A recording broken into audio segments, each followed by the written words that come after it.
following podcast contains possibly triggering material and strong language. The views, thoughts, and opinions expressed are the speaker's own and do not represent the views, thoughts, and opinions of the Ride the Rebellion podcast and Craft Show Digital. The material and information presented here is for general information and entertainment purposes only.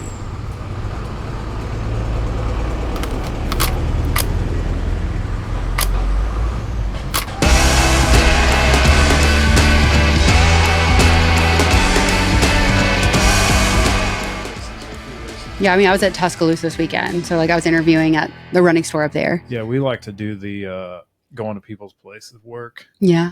It's just with all the video side of it, it gets to be a whole nother. Yes, mine don't do video. Yeah, we don't do No, not at all. You're missing out. No, I think not at all. I think our viewership went up when we started video. No, I do no. Like I said, I've had too many people that have been on that have been like, "Is this videoed?" And I'm like, "No," and they're like, "Thank God." That's why you're nervous. That's why I'm like, I don't like video. I mean, I'm just not interesting. Well, you say that, but I'm not. Listen, everyone's interesting. You said that, but then you said also that. Well, I mean, we have friends, but they're not interesting enough to be on the podcast. I heard it on the podcast, and then you told me in person. That's actually, to be fair, that's actually him being political. You can't have some of the things that come out of these people. That's true. You talk about like our current president. No one knows what he's going to say, right? I'm not slamming anybody. I'm just yeah. So you never know what he's going to say. Imagine a herd of people that way. You don't necessarily need. That's fair. On any podcast anywhere. That is true. They are diverse, though. We have that going for us. Yeah. I mean, we hit we check every box, if you will, what we jokingly say. Okay. Well, we don't really do hardcore intros. So welcome back to the show. We have another guest on the show. I'm going to let Dale kick us off. This is Dale's technical guest. We're playing Podcast Swap. This is Podcast Swap, not in a weird way or cringy way, but in a sophisticated, nice way. So kick it off. Listen, I already kind of introduced her last week on our last podcast because I was on her podcast. It was pretty awesome. Drew just snuck it in there and started recording, by the way. Yeah, I got that. Yeah. So we've captured Allison and got her to come be on the podcast with us. She has reluctantly joined us. She doesn't understand how interesting she is. We're going to pull it all out of her. She tried to make me a runner on her podcast and it didn't work. So here we are. You said you were a runner. And it's on the podcast. I am a runner. It was a slip up. Yeah. So her podcast is Run Your Story. We'll talk about that. She has 6 minutes to talk about running, and then we're not talking about running anymore. It's great. Maybe. I don't know. I should get some credit here. I swam here. Yeah, she did. There's a small tsunami of water outside now. It's fine. So a couple things that happened. So we're all sponsored by Run and Try. Run and Try has brought us all kind of together. Mm-hmm. Aaron is our friend, all of our friends, and Aaron's been on the podcast. If you haven't, check it out. He'll be back again soon, I'm sure. But Run and Try does a lot for the community. Absolutely. You do a lot for the community. We do a lot for the community. What do you think drives all of us to do this? Like Aaron, us, you, everybody. What is the driving? What are we doing this for? You kind of started with a softer question, Dale. Yeah, you went hardcore. No, that's easy. Listen, he practices listening to Joe Rogan, so he's going straight in. We never tee him up because what we found is if we go too general for too long, then we end up losing course. Mm-hmm. And then because the real fun of the conversation for us, I'm sure it's the same way through your podcast because his episode was long. I listened to it. I rambled like hell. Yeah, but the real meaty stuff comes in a few minutes in, after a few minutes in. So yes, why do we care about the community so much? That really is a good question. Kudos, great question. Dale's like, yeah, it is. That was good. That was really good. I think I've realized how important stories are, and it's something that it twines us all together. It's I think of it like a rope. The rope just gets stronger and stronger and stronger with each thread. And I know with Aaron, he just loves helping people. Mm-hmm. Whether you don't even have to be a runner, to go in there. And that's what people don't realize is, it's called Run and Try. But Aaron would literally, as you know, would give you the shirt off his back. He literally would be like, hey, you need this? Whatever. He's going to do it. And he's so well respected in the running world. When we went to the running event, he was like, whatever you need, whatever vendor you want to talk to, you just say, hey, yeah, like I have Run and Try. Like that's my store. So he's been on our podcast and I learned so much about him through that. Mm-hmm. And he understands how important just being active is. And I know you guys have talked about it too, about the mental health aspect of it.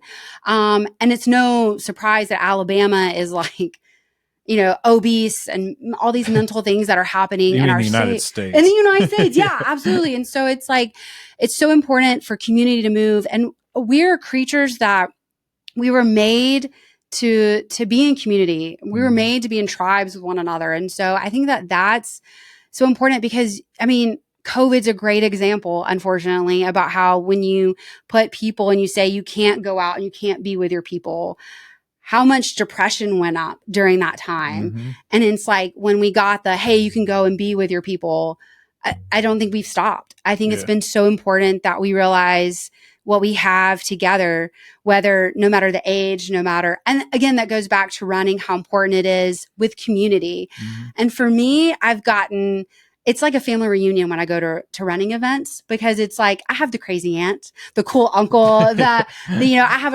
a running mom that's out there, like for me, it's another extension of family. And so I think that that's why we do it. I think that's why we see the importance of it. That's a great answer. I would have never done that. I would have been like, because selfishly, I like mountain biking and I want it to all be cool. No, I think it's interesting because like with the community side of it, there's a couple things that unfold for like we've learned, and maybe you've had the same. When you have a podcast or a public speaking sort of thing, you're engaging with the community in a different way, and you're, like you said, you're telling their story. I think it's interesting in our world, and I imagine the same in running. One of the bigger challenges, at least to me, is the barrier of entry, whether perceived or real, is the challenge for the community to me. And what I mean is like running. Most people that don't like running will say, "Oh, I hate running," and they won't. They won't even try. They won't have bad even knees or have bad. Right, but even arguably walking is healthy. Like the Italians have the after lunch walk that is very the opposite of the siesta type thing. It's a very big deal. So what have you seen on that side? Because for us, it's like just getting somebody to the trail is one step, but then getting them on the bike and getting over the fear. Have you experienced some of that, like through your own communication cycle? Like, has the podcast led to that? Have you observed it? What have you seen on the community side to help break down the barrier of entry to get people interested? Man, y'all got really good questions. These are all off the cuff, by the way. Wow. We don't plan any okay. of this. Yeah, I know. I'm like, geez. Well, it's funny that you say I hate running, because Keith Evans, he's a part of the Blue Bell Bombers, he's an insane runner, so good at it. Anytime I see him, he's like, I hate running. And he legitimately hates running. That's great. But he's so good at it. I can relate. Keith's better than me, though, by the way, for the record. Okay. You know what? I think you should go out one Tuesday or Thursday night, Blue Bell Bombers, and you'll have like a competition. No, because he's already beat me. I'm good. I will say this. I think at Azalea Trail, I had a really good friend of mine who was on the podcast, something that I did not know about him. He shared his story, and part of his story was very hard. And I did not know that until he shared his story. And I just kind of sat there and I was like, wow. And he's been 2 seasons ago. And when we were talking at Azalea Trail, and he said, me sharing my story was so therapeutic. So, and that just got to me. And I was like, wow, like that's something that anytime that I get, oh man, I'm not the person to do this, I just think about what he told me, that this was therapeutic. So I think one, it helps those that are in the community stay in the community. But also, when we created Runner Story, we knew it was a twofold mission. One, to deepen the roots of the running community, because at races, you don't really get a chance to know someone's story. We've got life outside of running. Same for cycling. I'm sure you're like, I got to go. I got kids. I got other things to do. So you don't really get to know each other. But the podcast is to help with that. But then the other is that, there's certain barriers that people create in their mind about what a runner looks like, or I have to wear that, or I have to look like that, or I can't walk, or I can't, I have to have a certain pace. And that's not it at all, which is why it's called Run Your Story, because your story is different than mine. For the record, I am nowhere near as fast as Dale, but I'm still a runner. And I'm not, so it's fine. Nah, you are. So I think that's, we want to be that person that people can go to and say, go listen to Run Your Story. Go hear what, if they can look at Allison and say, if she can do it, anybody can do it. Yeah. And that there is a place for everybody in the running community. I think it's one of those things, like we talk about community a lot, and because we didn't set out to do that. We set out to just start talking about stupid stuff and record it. And that we thought was funny. Yeah. Until we realized, like, wait, it's only funny the first time. Well, it's, the problem is when it's kind of the Field of Dreams thing. Like once you start once you initiate it, then people start showing up, or you start having and finding more people. And then even our own stories, like, I'm kind of tired of talking about bikes, because I get to a point, for me, I'm not a mechanical person. I'm artsy. So the bike part of it to me is like, the lines of the bike don't change. They look the same. So visually the bike is a bike to me. And I don't care about the gears, and I don't care about equipment, right? It's just not my style. What I care about is watching someone progress on it and seeing somebody grow, because the story element goes back to it. And whether it's myself or Dale, because there's even people way better than me. I love seeing their acceleration above and beyond.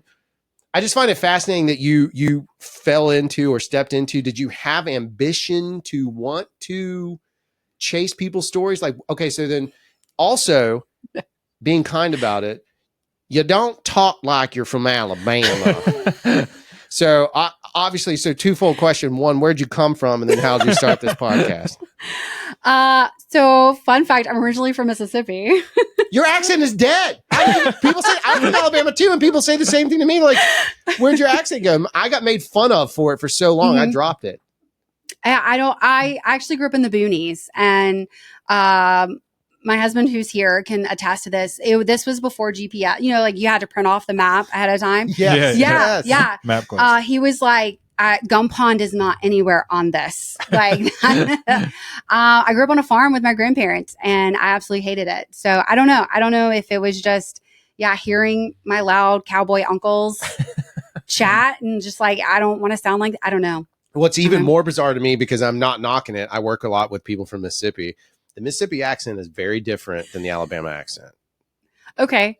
It is to me. Okay. Not being offensive, just stating fact. Send hate mail to Dale Boyd. Yeah, because I have northern accent. He's a Yankee. He's but you're not the same. All right. So then you get to Mobile in some way, shape, or form by whatever, life, work, whatever. Then where does the podcast and getting into people's stories come from? So, not to be like cliche or cringy or anything like that, I really say it was a gift from above. It was one of those beautiful, not today kind of days, but a beautiful day that I was just driving. It was one of those days where you got to have the windows down, like the weather was perfect. And I remember driving into this parking lot because I had errands to run that day. And it was just like, boom, this is what you're going to do. No. And I love listening to podcasts, but it never dawned on me like, this is what I'm going to do. I still, like, some days I'm like, what do I do? Like, this is not my full-time job. So it's like, I can't believe I get to do this. And when people find out I have a podcast, they're like, you have a podcast? Like, oh, we know that story. Oh, no, people don't have to find out. I tell them. Yeah. So it's and it was like, we knew the name of it. Like, I knew the name of it. I knew, again, the twofold mission. I already knew like some of the questions. And so I messaged Gray, because obviously he wasn't with me. And I was like, I think this is what I'm supposed to do. This is the name of it. And this is the mission. And he was like, yeah, when you get home, we're going to talk about it. And I say that because I'm kind of like the wild dreamer, free spirit of the two of us. And he's very much the come back to reality. This isn't going to work. Like, good balance. We call that a producer. Yeah. So I call him a dream crusher sometimes, but it's fine. Yeah, fair. Good. Yes. True terms. But that's what you need that. And so I messaged him because I wanted him to be like, come back to reality. This is not going to happen. And so when I got home, he had already looked up the domain and bought the website. He's Brilliant. like, we own it. And he goes, I can't believe that no one has a podcast called Run Your Story. Because in the running world, one of the things is you run your pace, your race, your pace. And it's so much more than that as to what got you on the pavement. So I said, okay, well, I just need to sit on this for a little bit because I'm terrified about this. Like, what if this fails? Like, I don't want to let anybody down. I do have a huge fear of failure that I'm working through. As you're set here tonight. Yeah. So it wasn't something that I was like, let's go do it. I went to the next step, we went to our pastor, who he has a podcast called Outdoor Stories. So he interviews people in the outdoors. And so I was like, and I gave him a list of questions. He's like, yeah, I think you should do it. And I was like, I want somebody to tell me no. Right. That's what I need. And so then I went to friends of mine who are runners, who I knew they had good intentions, good hearts, and they would tell me the truth, like not afraid to hurt my feelings at all. And I said, what do you think about this? Here's some questions. And they were like, yeah, do it. And I was really hoping that there was already a podcast out there like it, and that somebody would be like, don't waste your time. Great idea, but there's already this. There are podcasts out there that tell people stories in the running community, but they're more like the elites, the ultra runners. Like the David Rich Roll Goggins. podcast. Have you ever listened to the Rich Roll podcast?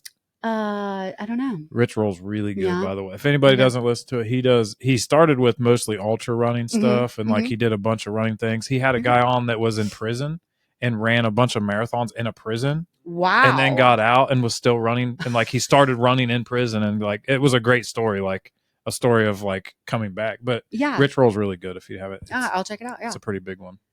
So yeah, it just it just snowballed. I had friends that would be like, hey, rather than asking that question, rephrase it this way and that sort of thing. So it's really, when we say that this podcast belongs to the running community, we mean it, because they poured into this.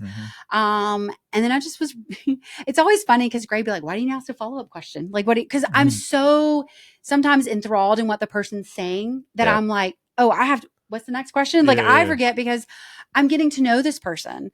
And again, some of the people, like one of my favorite things to tell people is go listen to Bradley Thompson. He is such a hype guy in the community. And yet when you hear his story, I would have thought he was always like that. Right. And then you go hear it and you're like, well, he's been through some things. And you're just like, wow, it's incredible to see the positivity that he has in his life. And so that's just kind of how it's, we started locally, and then we went to the running event and we had people reach out to us. And I mean, we have shared some crazy stories that have been used to like help prompt what people are chasing. Like we had Do Our Runners that they just completed all 6 stars. And they used their story. They sent it to Tokyo and Boston. Sick. And so you're just like, you see how people are using their story to say, hey, these other people need to hear it too. And so if we get to be that catalyst that gets to help people, as you said, like chase their dream and go up, heck yeah, like let's do it. Like that's what community is. Yeah, no, for sure. There's something, so there's a lot of mountain bike films and other stuff out there, and you get into it and most people have the same story about mountain bike, or the entry to biking is the same story. It's like, I rode bikes as a kid. Got it. Right. Because it was the first taste of freedom you had, because it felt like a vehicle. At least most of the people, even some of the female riders we've had, have given us that same answer. It's clearly with the boys, it's the chance to go jump off a cliff and do something stupid. But the thing that I found about running, I told Dale, I recently, or years ago, I watched one of those Barkley docs, and I think that's the most amazingly insane concept on the planet. Yeah. But then that led me down to watch more and more stuff, because Barkley's fascinating to me, that the way it's set up. And then there's a really great one about a young lady that's the first woman to actually place. I don't think she won, but there's finished. I'm sorry, finished. Yeah. And that was a big deal because it shut the guy down who said all these sexist remarks. It was really great. My thing is, there's something more interesting about a running story when you get into why people ended up in that spot. So you're digging into their past a little bit, but there is something about running that's different to me, in my experience as a filmmaker, documentarian, than any other category, because there's something about it where there's a level of physical endurance that just doesn't make sense. So you kind of, when, at least I'm asking this, when you go through somebody's story and after you know them as a runner and then you hear their backstory, you kind of like, oh yeah, I get it. Not being an armchair psychologist, Dale. but like, I don't know what I get, just rambling. That made me fast. Like he just talks forever. He's got to run fast. I'm just wondering, is there a connection when you know somebody's accolades, or you've seen them run, or you've seen them, and then you hear their backstory? Is there a line that gets drawn into that? Like, do they have does their running style affect does it help illustrate who they are? Is there any correlation there at all? Yeah, I get what you're saying. Like, is it feel like, oh, I see what they're running from or running with? Like, what kind of, like, what's powering them? What's running their story? Like, what's the fuel behind their story? Yeah, because sometimes, you see people running, like we talked about, like, you don't know what chapter of their life they're in when they're running, but they're running. So something propelled them to run in the first place, whether it's a dad that hated them and beat them, or a past they're running from, or a cookie they just ate, whatever. There's always something. Like he said, he's asking if somebody asks, or if you ask a question, you're like, oh wait, you've talked to them long enough. You're like, oh, I get it. That's what your chip is, or that's Dale what calls it a chip. I call it a chip. He doesn't like when I call it a chip because it makes me want a cookie. Yeah, I mean, have you ever found any correlation in it, or are you able to stay so objectively back from it? I guess is my other side of that. I guess I never thought about it. I guess because there's one story we haven't shared yet, and I'm calling him out, is Stephen Plankus. He just started running just a few years ago, and he is Boston qualified. Like, he's been all over. Whoa. The dude's a maniac. And he's not young. He's not young. Yeah. Like, he's, I'm not going to say his age because I don't know. Dale can say it. Go ahead, Dale. I think he's like 70 something. Yeah, he has to be something like that. And he just started. I was going to say a different number. It's dark under this bus, sir. I don't care. Run ride over. I'm seeing the thing is I'm trying to get him on the podcast. That will be the least thing that I've ever said that's bad on this podcast. Fair statement. But I don't know. He's just fascinating because like he's like, yeah, I don't fuel. I'm not into, I have this one pair of shoes. That's what I do. Like, he's so, I think I even told you, I'm like, you need to meet Stephen Plankus. You did. I don't know. I think that's something to have to think about. That's a really good question. I don't know that I've ever, because again, I go back to Bradley Thompson. I would have never thought that was his story when I listened to it. Like, when he was telling me his story, I don't think I would have ever guessed that. Mm-hmm.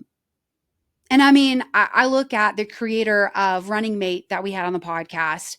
And so she created an app. And when you first meet her, I guess I would have never thought that either. She was attacked 2 different times while out on a run. Whoa. Yeah. And so what level of attacker? I'm like animal or person? Yeah. Holy smokes. Twice, 2 different runs. Yeah. Wow. Yeah. So she created what's called Uber for runners. So, and it's one of the things that we're trying to bring to Mobile, and anywhere we go, we get a chance to talk to somebody. We're like, we need you to become a running mate. Like, we need you to help this because we want to help make sure everyone gets back home safe after running. Same for, when you're out on the bike and you see somebody like sketchy and you're like, hey, like, I'm going to stop and I'm going to like wait for my people. Yeah. It's made us have conversations that I don't think we were ever prepared for. At least I know I wasn't, because I mean, I'm a big girl. So if somebody's going to come at me, they better be ready, but Grace, in my head, I think that, but Grace like, that's not what's going to happen. No. He's like, hey, listen, I'm a big guy and I'm scared of running sometimes. I'm like, is that guy falling? Right. So, but it's like, I don't know. Like, I'm just like, I'm invincible. I got this. I'm not trying to challenge anybody by any means, but I look at those that have experienced that and I'm like, oh my gosh, like, where's that? Like, I want to go beat somebody after that, because you're taking something that's sacred for somebody. Again, we don't know like what put them there. Like, is it a mom that needs to go clear her head? Is it a dad that's with his stroke? Whatever it is that's putting you on the pavement, that's your time. Yeah. Same for when you're in the woods, when you're biking, you're like, that's your time. You're with your people, or you're just out doing your own thing. You're not messing with anybody. You just want to go do it. So she created Running Mate. And so basically it's to help wherever you go. You can say, hey, I want somebody to come run with me. I want somebody to, whether it's the distance or whatever. And they're background checked. So that's brilliant. Yeah. Yeah. And then we should do that for bikes, but we wouldn't have any friends that could do it. No, specifically though. Actually, the interesting side of that is we've said multiple times. So running, you could be biker gang. Yeah. You could be, I guess you could be technically a trail runner. This applies, but our particular hobby is you have to enter the woods. Yeah. Right. Yeah. And so we've always joked that, like, why don't more women ride? Because there's a bunch of dudes in the parking lot, come in the woods with us. Yeah. So we need to apply that to the biker gang, and then all of a sudden you can at least have somebody else with you that's verified, at least to be around it. Because it is, the reality of it is, the world is not what it was when I'm not aging any of us, but it's not what it was when we grew up. The Oh, world 100%. has shifted, right? Yeah, So, yeah, no, for sure. you know, I know you guys, your kid is older. I have 2, yeah, in college. Got it. You can go ahead and say So it. mine, I didn't know. I didn't want to. Mine are young. So I had my kids late. So my kids are 8 and 11, and they can play in the backyard, and that's it. Yeah. And I live in a reasonable neighborhood, but they can only play in the backyard because in my circumstance of what I've seen, like there's too much, right? And I don't live in fear because I'm that's just not who I am. But I'm also not going to live in the world's changed. Yeah. And my mom and I talked about this just the other day. When we were kids growing up, we lived in a village and we were allowed to go ride or wherever we wanted as long as the streetlights weren't on. But she'd always be like, don't go by Creepy Terry's house. You know, the guy that sits on his front porch behind the bushes. But you know, nowadays, she probably know who Creepy Terry was. He's probably on a list. Yeah. Creepy Terry has to send out an email every time he goes and checks his garbage or whatever it is. Right. Yeah. No offense, Creepy Terry, but wherever you are, Creepy Terry. Hey, those big wheels were hot though, weren't they? We smoked around on those things. Yeah, it's funny because I grew up, we've talked about this before. I grew up in Hickory Ridge right next to Medal of Honor. Sorry, is that what it is now? It used to be Cottrell Park for me, but Medal of Honor is what it is. There's a lot of runners that go through there. Right. But back in the day with us, we would literally leave our house on our bikes or on foot, and we would run and walk, ride, whatever. And we'd be at Medal of Honor Park in the woods, building forts, so far removed from civilization as far as a 8, 10, 12-year-old goes. If an arm was broken, ain't nobody doing nothing. You're just going to hobble out. Yeah. Right. So it's like, there was no thought. It was come home when the lights come on. And I think something like what this lady has invented on the running mate side is genius because we don't have that luxury anymore. The world doesn't allow that anymore. And I'm not dogging on it, but that is the reality of it. So to have something like that, but it also goes back to like, I like solo rides. It's just I like the long, it's because that's my me and God time. Like I feel God in nature more than anywhere else. And so that's my me and God time. Well, I have to be super alert at the same time. I'm not going to get squashed by some, you know. There is a thing though that he tells me when he goes to ride. Like usually like he'll be like, "Hey dude, I'm going on a long ride." Whether he's inviting me or just telling just not inviting me. So telling somebody telling somebody that you're out there. I need some space, Dale. I need some space. Like, hey, you are not God. You can stay home. I know that you think you are. I was just about to say that. This podcast has always been my ego. This podcast is fueled by Dale's ego, 100%, and garage beer. Yeah. So I guess that. So it's fascinating to me. The running mate thing is awesome. So obviously you discovered that along your journey. Or did they come to you? Like, where did that? Yeah. So we were at the running event. So it's basically this big candy store for running stores. So it's in Texas and all these vendors from literally all over the world come. And so Aaron goes. Oh, it's Sea Otter. It's Sea Otter for Got runners. There you go. Yeah. Sea Otter is for bikes. It's the same thing, but it's this week. Yeah. You should go. Yeah. We actually, ironically, not to interrupt your story, we'll get back to that. But when we started this podcast, we jokingly said our only goal with this podcast literally was to get media passes for Sea Otter. Like we were going to go to Sea Otter and just be idiots, ask the most ridiculous questions that have nothing to do with bikes. You should so do that. Well, we still could, but I don't know if our credibility's gotten any better.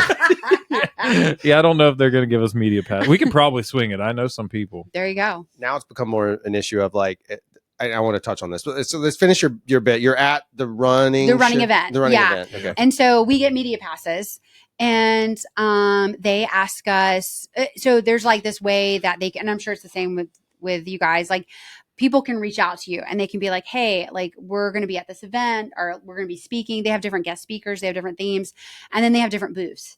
And so she was like, I'm the creator of Running Mate, would love to like talk with you, share a story. And I was like, absolutely. I mean, that's the reason why we go. Now we got to take, by the way, thank you for the huge shout out last week about, or the last podcast with Dave. So we have a tech guy, even though you don't like tech, we have a really cool tech guy who loves shoes. And it was during his interview that I come home and I was like, Greg, we have to get Dave a blog. Like he has to blog about shoes. Yeah. Because I thought I liked shoes. That's a whole nother level with Dave. Right. And so he does such a great job with it. But so he got to go this year. So he was more on the tech side and that we were like, you go have fun. You do whatever you want to do. And again, going back to Aaron, he took Dave with him to go talk to different vendors, and just see that side of it. But we got to interview the creator of it, and that was her story. Also, along with her, we interviewed Abby, whose sister-in-law, Alyssa Lotkes, was murdered while on a run. Oh, geez. Just a few months prior to that. So we had them together because obviously it was a very hard story. Yeah. So that's what I mean. Like, we've shared some hard stories, Yeah. but it's also made us advocates in that way where we're like, I've ran downtown by myself, Mobile, like so many times. And there's been times where I've been like, no one's going to mess with me. And then there's been other times where I'm like, not thinking anybody would mess with me, but there was just like a lot of like homeless that were sleeping midday. And I was like, I don't know if I stumble and accidentally wake you up, what mindset? Because I know when I get woken up, I sometimes don't know where I am. So I just was like, you know what? I'm going to go find Gray and I'm just going to call it a day. Like, so that's kind of made us more of an advocate than what we were expecting. But they just reached out to us while being at the running event. And so now we're like, what else can we do to help? Like, what can we do to, one, help our running community have these hard conversations, but also things I never thought of. Like, as a girl, when I go running, we're taught now, don't wear your ponytail. Like, put it underneath your hat where an assailant can't grab your ponytail. Holy smokes. Yeah. So there's certain things that like we just never thought of, but you hear how. That's crazy. Yeah. You guys are way more mature than us. Biking communities. They're like, listen, you can't ride with a beer in the bottle holster. You just can't.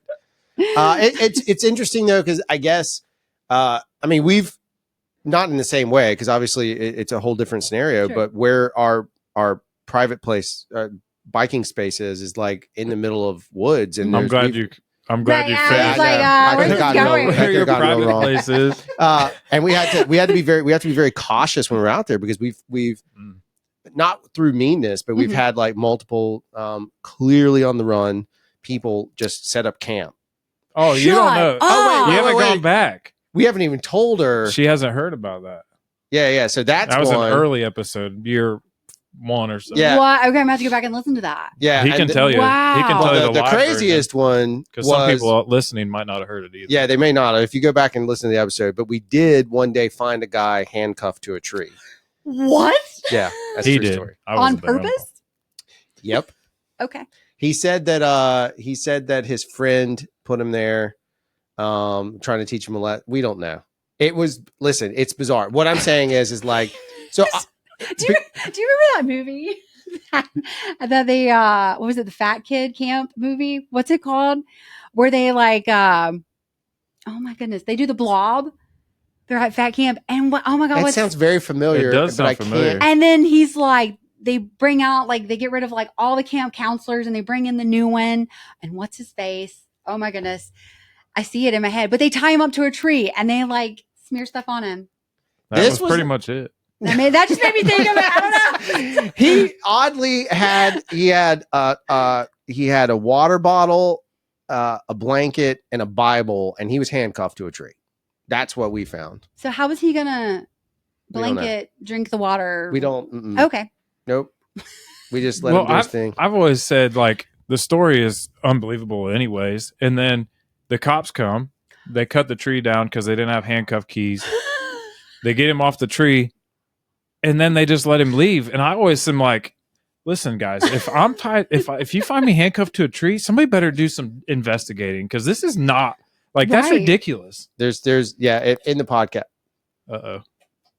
No, we're still here. In the podcast, there was I did mention when I was on the phone with 911, I did turn to the guy and say, hold on real quick. Sir, are you a werewolf? Because that's the classic. It was dumb. Yeah. So random stuff. So that's just clearly tip, that's dangerous. This guy was not, because he was in that side, but we've had other stuff. So I don't want to make light of any of that side of it. But the other side of things is just the sheer comedy of when you're out and that stuff. So on the other side of the coin, because I'm glad we were able to touch on that. On the other side of it, have you had stories or anything come across where it's just like the most bizarre running moment, series of events? Because you guys are a little more dedicated than us. We'll get off our bikes and talk for 30 minutes. You guys are trying to hit a pace? Well, some people, I'm not. In the running world, we do talk a lot about poop. Yeah, there's There's a lot to talk about poop. Oh, interesting. Yeah, That fit right in. PRPs. Yeah. I don't know what that is. It's a pre-run poop. Oh, yeah. Well, that's a real thing. Yeah. Well, in mountain biking, we call it pre-race poop. But same thing. And then I just interviewed yesterday a husband and wife, which theirs will come out in a couple of weeks, but they brought up the fact that she's like throughout their neighborhood in Tuscaloosa that she's probably peed in the bathroom like in people's yards several times, you know, right. So it's just yeah, I mean, I guess that's like the craziest thing that I can think of like that we talk about. So what you're saying is we need to find you a werewolf story so you can have a. I don't know. Not after what you just said. Like, I was your just stuff thinking, is like cool. so You guys aren't no more mature than us. No. Awesome. I will say this: there is a race which I will never. Okay, I've learned not to ever say never. But so, Gray's brother lives in California, and I forgot what it's called. Bay Breakers. It's a 12K, and people run naked. I'm not going to do that. No way. But so like. I don't suggest Googling it, but you can because the reviews are great. Like if you go and you like read about it. I feel like New Orleans probably has something like this too. They have a naked bike ride. Yeah. Also, not interested. Really? No, that's not. Yeah, no, but like apparently people dress up like fun costumes, but yeah, it's known to be naked running. I don't feel like my ego's perfectly fine. I could be naked on a bike. It's all the things around me that I would be like, ugh. I don't know. My question was, where do you put your running bib? Yeah. I don't know. I guess they just wear belts. I don't know. It's just bad. I just can't go. I can't. I'm trying. So then let me throw this. Then what has anyone ever taken the time to ask what then is your story? There's a podcast on that. Okay. So I'm going to ask it now because that was a boomer. Ooh. Yeah. Boomer. So what connected you to running? What got you into that side of things? What got you into running? So before I was a runner, I actually was a long distance cyclist, road cycling. Never got into hardcore mountain biking like you guys. We would go on all over the state of Alabama and Georgia, Tennessee, and do century bike rides. Gray's dad got us into that. We moved to Jackson, Alabama, where my husband's originally from. After my sister-in-law had passed away with leukemia. And so we had two littles at the time. And so we were like, we need to be back with family and community. And so I loved cycling. Like it was great. But you don't really get to have a lot of conversations while cycling. Same for running too. But I can run and chat a little bit. Cycling, not so much. And so we were in Jackson and I was actually at a parade because that's the one thing that Jackson knows how to do is parade really well.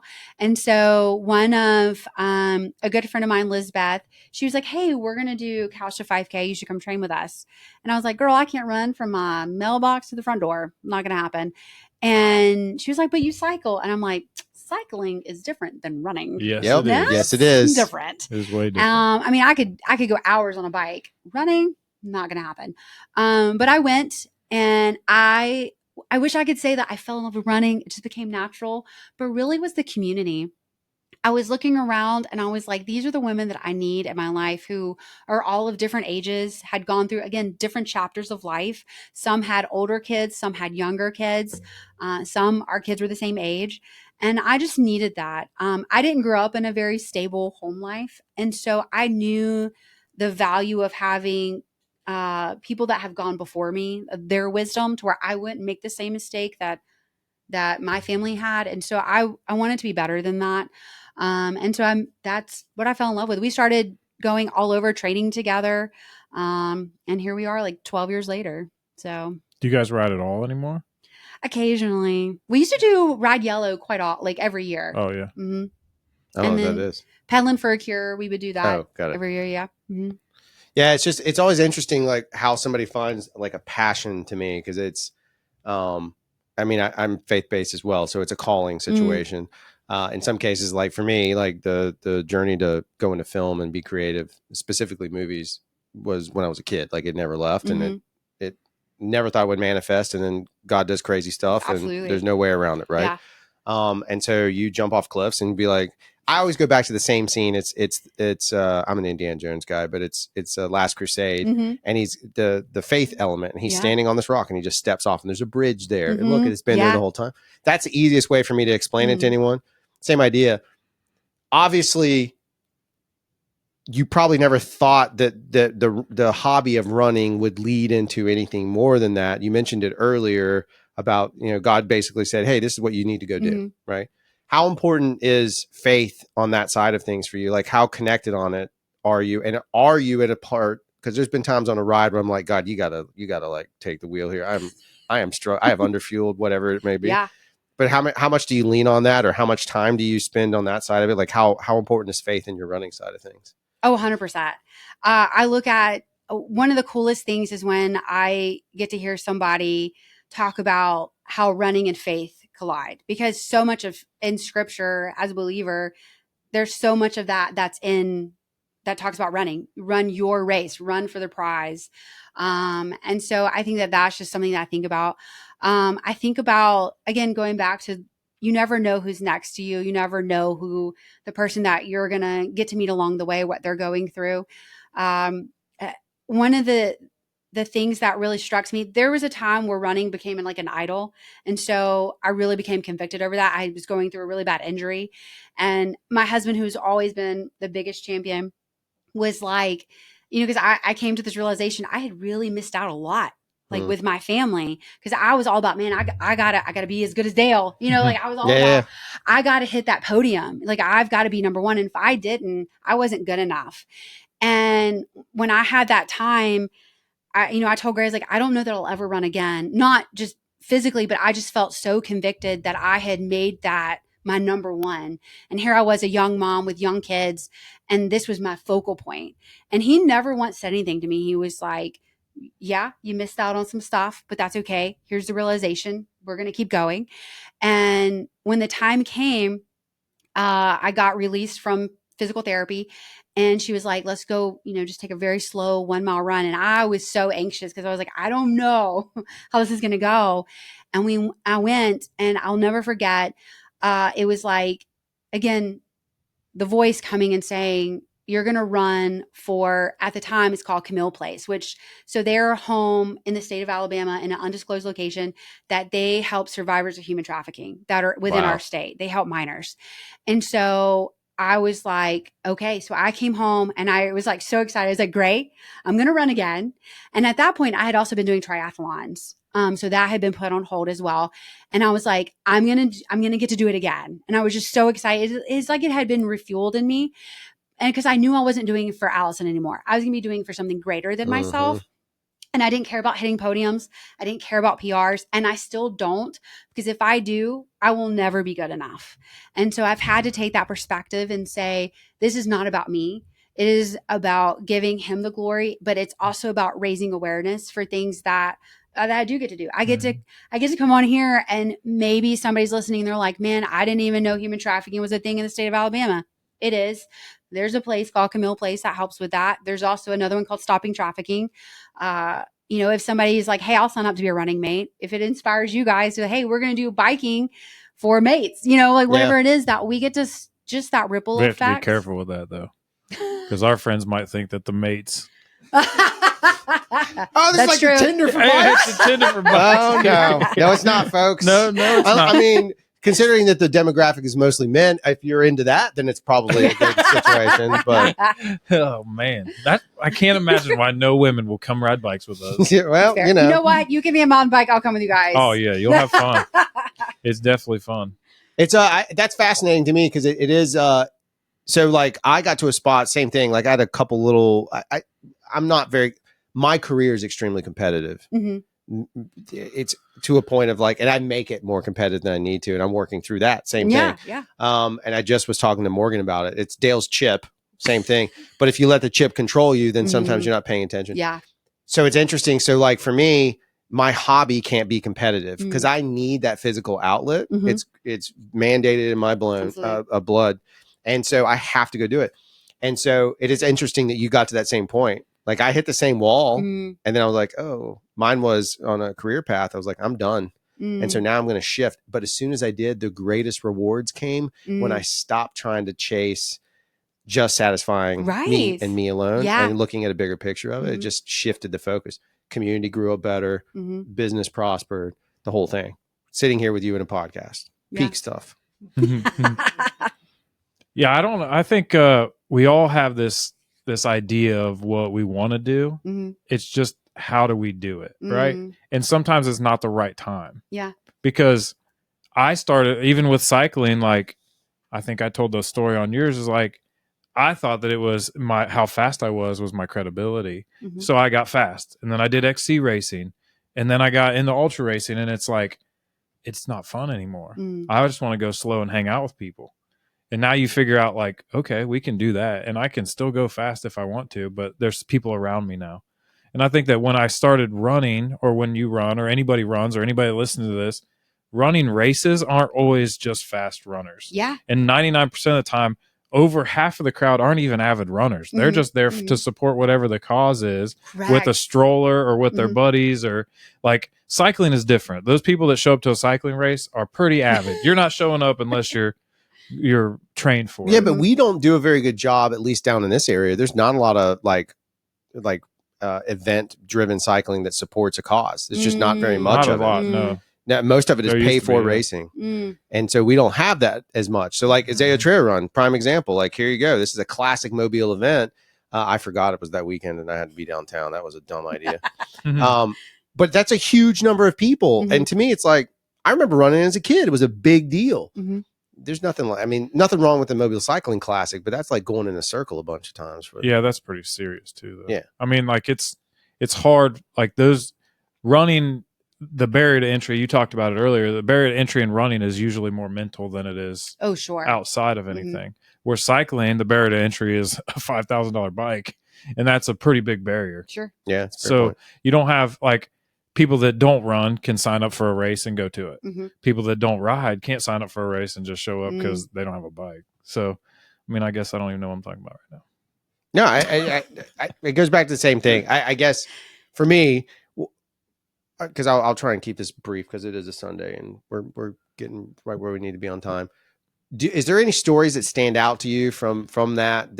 Is there anything, like, you touched on some of those, but is there any other like favorite episodes that if anybody wants to go listen, which they should, because it is very fascinating and it's fun if you're a cyclist to step outside of your own space, because it's just kind of like listening. If I listen to a business podcast or a book, I'm not listening to it because I'm going to do exactly what that person did. I'm going to take the segments from it and apply it. But is there anything that stands out to you? It's just like, hey, these are epic. You should go listen to these. Except for Dale's, you don't need to.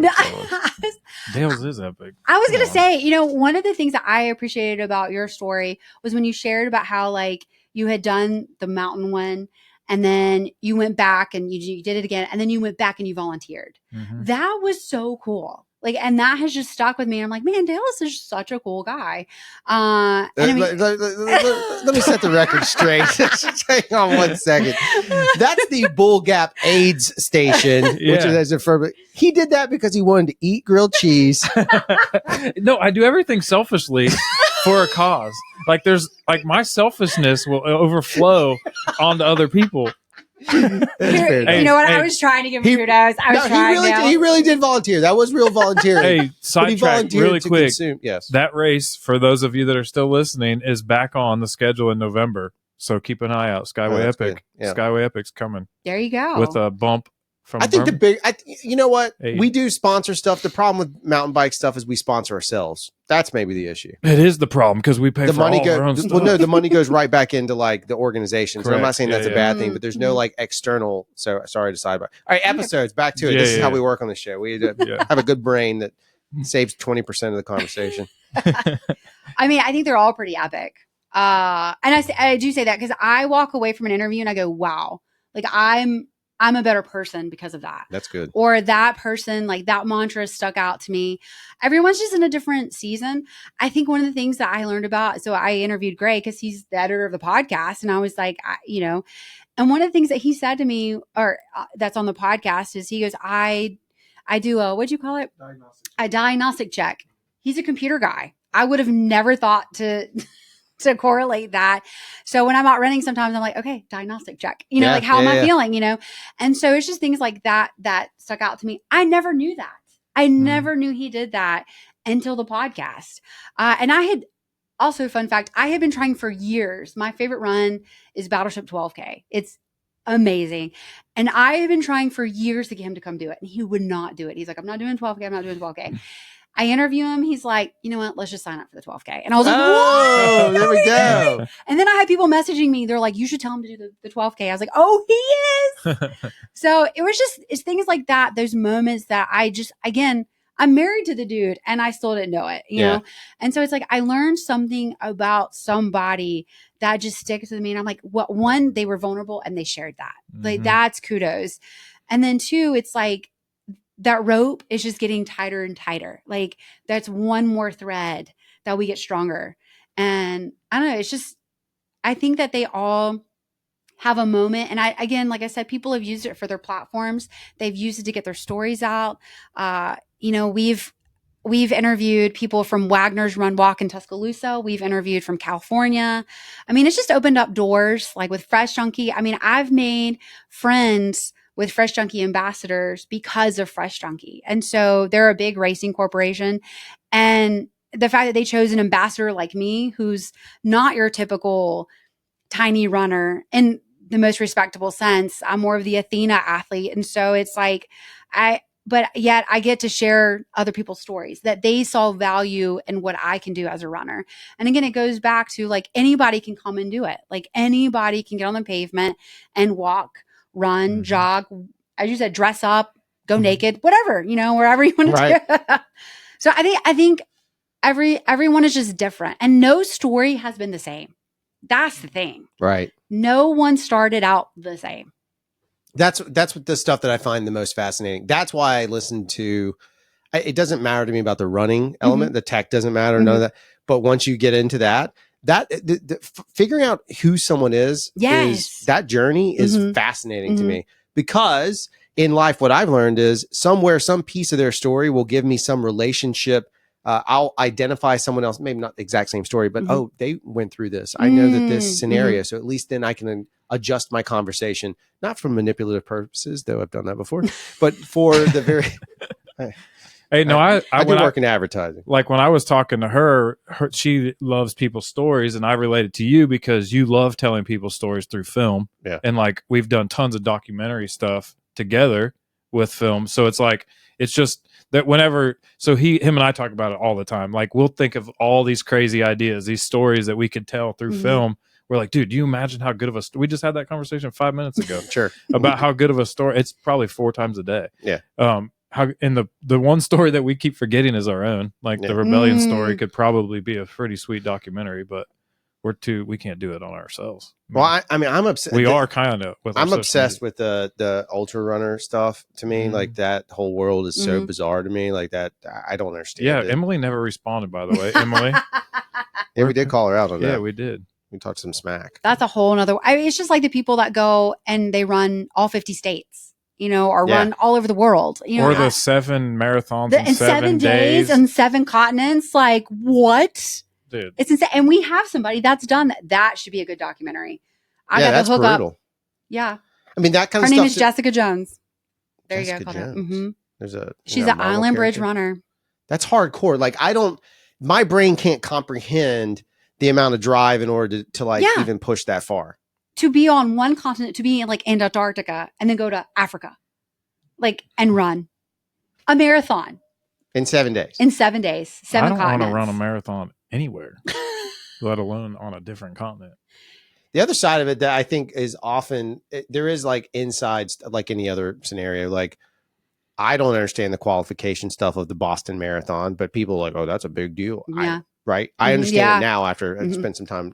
But on the outside, who cares? They're just the Azalea Trail Run is my only metric to use. They're just running the Azalea Trail Run in Boston. I mean, that's the only difference. They have some beans at the end. Yeah. Beans and toast. That's another story. I don't know. It's just interesting to me. There's so much the culture of it is fascinating. And then you're in that culture, and I think you're bridging the culture. I think that's the important part. You're not just by telling the stories the way you're doing it, you're not just repeating stuff. You're not just reiterating. You are benefiting the community, but you're introducing people to it or bridging it. I may never give 2 squats. I mean, I run, but it is literally because I can't bike, or it's part of my workout regimen, or whatever it may be. We should have you on the podcast, right? No, my story is not. It's going to be no. The thing about it is mine's the running from story. There you go. Hey, there we go. But the thing, running scared. Are you Paul Walker now? I'm Paul Walker. So I think that what happens is running is just a catalyst, and the story doesn't even involve running. Right. A lot of times running doesn't even come up. It's like, oh, you run. Okay, cool. Why? And then it's like, oh, running doesn't matter anymore. Now you're opening up that door of like, why are they running? Now it's an emotional thing, like you've been saying the whole time. It's like, there is something in there. And then you get in deeper and it's like, oh, wait. Like the only thing that I know that this isn't a criticism, this is a constructively, but like we're deeply into the conversation, not our conversation, because I was rambling and I was like Donald Trump trying to bring it back. I was threading it back. What did he say that was? He said what was it called? I don't remember now. He's like waffly. He used some term, but it was something like, that doesn't sound any better, sir. No, but like you're so deep in that emotional conversation, and then the next question is like, oh, how do you feel your run? It's like, wait a minute, I was just talking about how my grandma died and I ran 5 miles that day. Like, you know what I mean? Like there's like emotional, and you got to like step back, like, oh, hold on. Okay, so. Well, let me tell you though, that's interesting. I will just personal experience. So that's there's a documentary technique. You're good at interviewing. But it's meant to, on purpose. I will, when I structure and I'm in that space, I break it up that way, because if someone goes down a path too far, sometimes like, I don't know how far, I don't know you well enough. And on this show, I chose not to, but I will drive into your deep soul area. Like if you I've seen people cry that we're not going to cry. Yeah, like but you don't need to go down that, right? That's not. So sometimes those questions are resets. And so the good for you, because the reset actually is crucial in keeping trust. Because if you end up pushing somebody too far, you can actually shatter the trust. And I've done that before in an interview, and then your life sucks because you're like that. Or I had a lady that couldn't answer a question because she was so drunk. Oh, this was paid interview. Like I'm paid to be there to film her, and she was so hammered. She just would slur like this. That's because she was from Mississippi. No, that one, the Mississippi's more like, let me think of, how does Randa talk? Oh, hey y'all. I can't even do it right. I can't even do it. No, because it's like Valley Girl and Mississippi. Yeah, it's very interesting. But I would pay. I thought you were going to say you're from Washington State. Wow. Your accent is very well. Western. I think that happens though when you're trying to like drop the accent or like not do it. You go so far the opposite way. It's very neutral. Okay, thanks. It's just funny. What'd you talk about on the podcast? All they did was talk about my accent for an hour. Or how I don't have one. I don't have one. I'm so sorry. I think it's funny though, because we didn't have accents in Ohio. Like you can't tell where someone's from. Yeah, and then can't say water. I mean, there's an extra H there. Yeah, but when we're in Ohio, like we're not, like there's no, everybody in Ohio talks a similar way. But since you've gone back, have they said, hey, you sound like you're from the South? Oh, really? My kids, and we also don't say sir and ma'am in Ohio. You'll get smacked. And when we go back, my kids say it, and everybody just like, "What are you doing? You don't say that."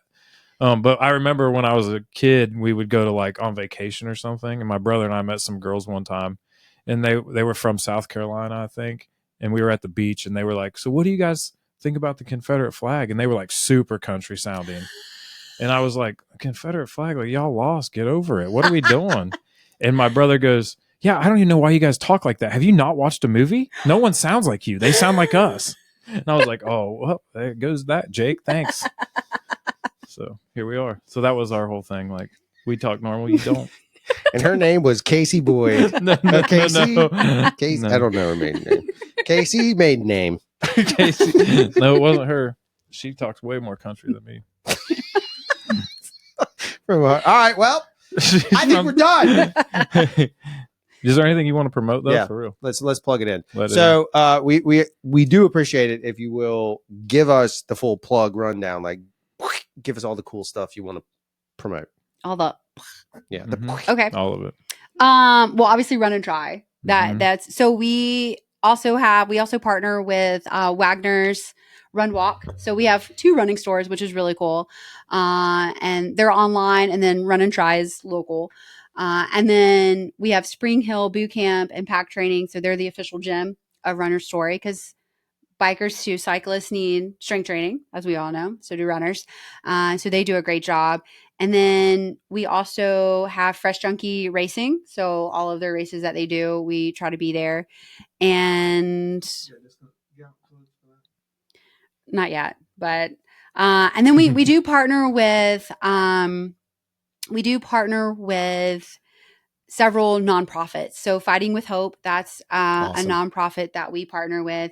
When we first started this, we wanted to make sure that we partnered with small businesses and that we also partner with nonprofits. So Magnolia Soap Company in Mobile, they also have guy stuff, by the way. No, I know. In case you didn't know that. No, I got lots of soap. Okay. There's some in that bathroom, in the men's bathroom. And then we also do Goods Mercantile. They do a lot of great stuff there. Everything there has a purpose. They actually have some really cool pizza cutters that are in the shape of bikes. FYI. Do they cut pizza? Do they cut Columbus style pizza? Yeah, I'm pizza snob. Yes, 1000. they do. I'm going to say. Did you bring that up in the podcast? I didn't get to that part. No, I didn't. You probably edited it out because it was garbage. Okay, continue. And then Women's Resource Center, they do a lot for the community. Yep. So they put on a 5K, so we partner with them. So it's great. I mean, one of the things we talked about is we get tagged all the time about like, hey, like, would you partner with this race or this race? We can't partner with every one of them, but we try to advertise where we can to let people know. We have a community calendar. We have a website called Runner Story that Gray does a great job on. And yeah, we really want to make sure that we stay true to who we are.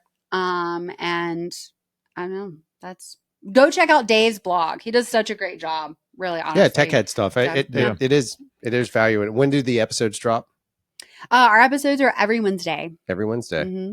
Weekly, unlike us lazy bones that can only get every other week. And there's 2 of us. You'd think we'd figure this out. We got ahead once. One time we were so far ahead that we were like, hey, we're good. And then we were like, wait, no, we're not. Isn't that terrifying though? Where you're like, oh. We've done a bunch about Thursday night. It comes out tomorrow morning. Yeah, I mean, the reality of it is that's the only side of it is like you have to love doing this. Yeah. Mm-hmm. And I'm sure you guys have picked up on it because you're in the same boat. Like you're prepping it, I imagine, and then Gray's dealing with all the edits. And I can tell you, he's on 2 podcasts though, so he has to do 2. Yeah, multiple podcasts. Yeah, that's why I have to switch it. Oh, actually, the other one's all remote, so I don't care. It edits it for me. Riverside, if you've not seen that yet, yeah, it's pretty cool. And now I'm talking tech for anybody. No. But yeah. It is a burden. So I would like to say thank you because anybody that's put in the amount of time you have to tell stories and capture those stories. The other side of this, archival. That's the one thing that other people forget. Somewhere down the road, somebody's going to have access to this information, these stories that have no relationship to anybody listening. Could be from, like you've already learned, across the world. But giving somebody access, that's the best thing in the world. We are capturing truth in a time where social media confuses and lies, in a place where we're inundated with content beyond belief. When you get down to the core of somebody's story, that's pure and clean, almost arguably holy. So to me, that's a very fascinating thing. So I'm just saying, as a podcaster, filmmaker, documentarian, and that guy's friend. Yeah. Thank you very much. Well, thank you. I appreciate that. Okay. Yeah, I know you were really nervous for this for no reason. So thank you for doing it. What'll happen is what I need to get better at is be like, all right, we're done. And just turn it off. Mic drop, literal mic drop. Yeah. And because 99% of the time we're like, if I pulled the mic away, we have to have a secret mic. That's when like the show really gets good. But we are officially done. All right.